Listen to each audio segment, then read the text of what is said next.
तर मित्रांनो आपल्या एका कार्यकर्त्याला डायरेक्ट आपण चहा विकायला लावून दिलं. काय विषय पब्लिक सांगतो पुढं. तर मागच्या ब्लॉग मध्ये बघितलं असेल मित्रांनो की तुम्ही आपण आलेलो होतो पद्मालयला भीमकुंडावरती. तर भीमकुंडावरती मित्रांनो आपल्याला एक कार्यकर्ता दिसला. तो डायरेक्ट झाडावर चढत होता. त्याला म्हणलं उत्तर भाई या खाली नाही तर तांगडे इंगडे तोडून घ्यायचा. त्याच्यानंतर आपल्याला भेटलं आपले फॉलोअर भाऊ, त्यांच्यासोबत एक व्हिडिओ घेतला. तर त्यांना बाय बाय करून आपण निघालो वरती जाण्यासाठी. वरती आलो नंतर आपल्याला जायचं होतं मंदिराकडे आलो उमेश भाया सोबत. नंतर मंदिरात दर्शन वगैरे घेतलं. नंतर मित्रांनो मोबाईल अलाउड नसल्या कारणाने आपण काही व्हिडिओ वगैरे घेतला नाही. तिथं खूप सारे कमाळाची फुलं होते बघा मित्रांनो किती होते. तर मित्रांनो आपण जिथं बँड वाजणार आणि तिथं आपले मित्र नाचणार नाही असं कधी होणारच नाही. तर बघा कशी नाचता येते.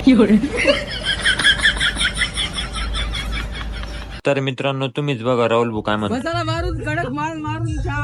राहुल भाऊनी एवढं तरी पुण्याचं काम केलं, चहा पाजली, बरं झालं. नंतर आम्ही चहा घेऊन निघालो डायरेक्ट घरी जाण्यासाठी. राहुल भाऊला गाडीवरती बसवलं. भाऊ इथं पण शांत बसा नाही, इथंच नाचतोय अजून. नंतर काय आमच्या मागे 7:30 लागली. आमच्या गाडीचं टायरच पंक्चर झालं. नंतर आम्ही चौघ निघालो घरी जाण्यासाठी. तर मित्रांनो आम्ही जातो आमच्या घरी. तुम्ही तेवढं ब्लॉग आवडला असेल तर लाईक करा, फॉलो करायला विसरू नका. भेटूया पुढच्या ब्लॉग मध्ये. Bye bye.